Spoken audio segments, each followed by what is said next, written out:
تو اب اسی قانون اور فزیولوجی کو آج کے ہمارے مین ٹاپک پر اپلائی کرتے ہیں، بواسیر، جو کہ آج کل بہت کامن مرض ہے۔ جدید طب تو اسے صرف ایک لوکل مسئلہ سمجھتی ہے نا، کہ بس ایک رگ پھول گئی۔ جی، یہی تو سب سے بڑی غلط فہمی ہے۔ قانون سابر کے تحت اگر ہم بواسیر کی ایناٹمی اور پیتھولوجی کو دیکھیں تو یہ کوئی محض مقد یا ریکٹم کا مقامی مسئلہ نہیں ہے۔ اچھا، تو پھر یہ کیا ہے؟ مطلب اگر مقامی سوجن نہیں ہے تو؟ دیکھیں، یہ اصل میں پورے جسم میں موجود ایک زہر کا نتیجہ ہے جسے ہم بواسیری مادہ کہتے ہیں۔ ہوتا یہ ہے کہ جب جسم کے عضلات یعنی ہمارے مسلز میں غیر طبعی تحریک پیدا ہوتی ہے، یعنی وہ حد سے زیادہ ایکٹیو ہو کر کھینچنے لگتے ہیں۔ تو اس کھچاؤ کا اثر مقاد کی رگوں پر کیسے پڑتا ہے؟ ہوتا یہ ہے کہ اس مسکولر کھچاؤ اور خشکی کی وجہ سے خون کا دباؤ نیچے کی طرف بڑھتا ہے۔ مقاد کی باریک وریدوں پر ایک شدید پریشر آتا ہے۔ اب چونکہ پٹھے سخت ہو چکے ہیں تو وہاں رطوبات رک جاتی ہیں۔ ارے واہ، یعنی دوران خون وہاں جا کر پھنس جاتا ہے۔ بالکل، اور صرف خون نہیں، گیس کا دباؤ جسے ہم ریاح کہتے ہیں وہ بھی شدید بڑھ جاتا ہے۔ اس مسلسل کیمیائی اور مکینیکل دباؤ کی وجہ سے مقاد کی وہ باریک وریدیں غبارے کی طرح پھول کر مسیں بن جاتی ہیں۔ او مائی گاڈ، تو مسیں دراصل اس اندرونی دباؤ اور تیزابیت کا نتیجہ ہے۔ تو کیا اس کا مطلب یہ ہے کہ اگر یہ پورے جسم کی کیمسٹری کا بگاڑ ہے تو بواسیری مادہ جسم کے دیگر حصوں کو بھی متاثر کر سکتا ہے؟ آپ نے بالکل پتے کی بات کی ہے۔ یہ صرف مقد تک محدود نہیں رہتا، یہ زہر ناک میں مسوں کی صورت میں بھی ظاہر ہو سکتا ہے۔ کیا واقعی ناک کے مسے بھی اسی وجہ سے ہوتے ہیں؟ جی بالکل، اور خواتین میں رحم کے اندر بننے والے مسے یا رسولیاں، ہونٹوں کا کالے پڑ جانا، یہ سب اسی ایک بواسیری زہر اور عضلاتی تحریک کی مختلف شکلیں ہیں۔ جڑ ایک ہی ہے۔ یہ تو واقعی آنکھیں کھول دینے والی معلومات ہیں۔ آہا، لیکن مجھے ایک بات بتائیں، یہ عضلاتی تحریک اور یہ زہریلی تیزابیت جسم میں پیدا ہی کیوں ہوتی ہے؟ اس کی وجوہات کیا ہیں؟ اس کی سب سے بڑی وجہ، اور جسے ہم اکثر نظر انداز کر دیتے ہیں، وہ ہے غذائی بد اعتدالی۔ اچھا، یعنی ہماری خوراک؟ کس طرح کی خوراک سے؟ دیکھیں، جب ہم روزمرہ کی خوراک میں ثقیل اور خشک غذائیں کھاتے ہیں، جیسے گوشت کی بہت زیادہ کثرت، تیز مرچ مسالے اور اچار وغیرہ، یہ چیزیں ہضم ہونے میں بہت ٹائم لیتی ہیں۔ تو پھر وہ معدے میں پڑی پڑی خمیر پیدا کرتی ہوں گی؟ بالکل درست، ان کے معدے اور آنتوں میں سڑنے سے شدید خمیر اور تیزابیت پیدا ہوتی ہے۔ اور یہ تیزابیت جب خون میں شامل ہوتی ہے تو وہ پورے جسم کے عضلات کو کھینچ کر ان میں تحریک پیدا کر دیتی ہے۔ صحیح۔ اور وہی کھچاؤ پھر بواسیر کا روپ دھار لیتا ہے۔ اچھا، میں نے اکثر سنا ہے کہ بواسیر کی مختلف اقسام ہوتی ہیں۔ یہ بادی اور خونی بواسیر کا کیا چکر ہے؟ ان کی انیٹمی میں کیا فرق ہے؟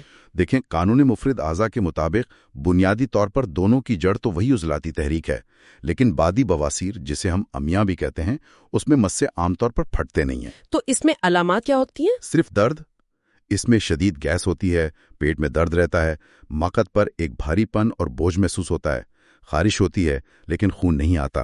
اور خونی بواسیر میں؟ خونی بواسیر، جسے دامیہ کہا جاتا ہے، اس میں جب خون اور گیس کا دباؤ مقد کی ان پھولی ہوئی وریدوں پر حد سے زیادہ بڑھ جاتا ہے تو وہ رگیں پھٹ جاتی ہیں اور مقد کے مسوں سے خون یا زرد آب خارج ہونے لگتا ہے۔ ارے معاف کیجیے گا، مجھے اچانک ایک بہت اہم بات یاد آ گئی جو میں پہلے بتانا بالکل بھول گئی تھی۔ آپ اتنی دیر تھوڑا سا پانی پی لیں اور آرام کر لیں، میں ابھی اپنی بات کی طرف واپس آتا ہوں۔ میرا مطلب ہے آتی ہوں۔ جی بالکل، کوئی مسئلہ نہیں۔ سامعین، میں یہ واضح کرنا چاہتی تھی کہ آج کے اس نشست میں ہم بیماری کی جڑ پر بات کر رہے ہیں، لیکن ہم علاج کے حوالے سے نسخہ جات ہرگز نہیں بتائیں گے۔ بالکل، اور اگر آپ میں سے کوئی معالج ہیں اور اس حوالے سے نسخہ جات پوچھنا چاہتے ہیں تو آپ حکیم محمد مزمل صدیقی صاحب سے فون کر کے مفت پوچھ سکتے ہیں۔ میں ان کی رابطہ تفصیلات شیئر کر دیتا ہوں۔ فار کانٹیکٹ حکیم محمد مزمل صدیقی +92 304 715 2589، مطب طلحہ اینڈ چشتیہ دواخانہ، 30 فٹی road, Samijabad, Multan, Pakistan. Welcome back. سامعین کے اس مختصر سے انتظار پر ان کا بہت بہت شکریہ۔ تو ہم بات کر رہے تھے بواسیر کی علامات اور اس کی جڑ کی۔ ہم نے یہ تو سمجھ لیا کہ مسے اصل میں عضلات کی تحریک اور خون کی تیزابیت کا نتیجہ ہے۔ جی، وہ تو پیتھولوجی کی بنیاد ہے۔ بالکل. تو اب سوال یہ ہے کہ اس کا علاج کیا ہو. ہم نے نسخے تو نہیں بتانے، لیکن اس عضلاتی تیزابیت کے طوفان کو روکا کیسے جائے؟ فلسفی کیا کہتی ہے؟ یہاں ہم اسی قانون صابر کی طرف واپس آتے ہیں جو میں نے شروع میں بتایا تھا. علاج تسکین والے عضو کو تحریک دینا ہے. اب چونکہ بواسیر میں عضلات میں تحریک ہے تو اس کا مطلب ہے کہ غدد یعنی ہمارا جگر وہ تسکین میں ہے، وہ سویا ہوا ہے. اوہو، یعنی جگر اپنا کام صحیح سے نہیں کر رہا؟ بالکل نہیں. جگر کا کام ہے حرارت اور صفرا پیدا کرنا جو کہ تیزابیت کو ختم کرتا ہے. لیکن چونکہ وہ تسکین میں ہے، تیزابیت بڑھتی جا رہی ہے، تو ہم نے کیا کرنا ہے؟ ہم نے جگر کو یعنی غدد کو تحریک دینی ہے، اسے جگانا ہے. ارے واہ! تو جب ہم جگر کو ایکٹیو کریں گے تو وہ کیا کرے گا؟ جیسے ہی غدد میں تحریک پیدا ہوگی، جگر وافر مقدار میں طبعی حرارت اور صفرا بنائے گا. اور صفرا کی کیمسٹری یہ ہے کہ وہ جسم میں موجود سوداوی اور تیزابی مادے کو کاٹ کر رکھ دیتا ہے. یعنی وہ ایک طرح کا قدرتی اینٹی ایسڈ بن جاتا ہے؟ بالکل ایسا ہی ہے.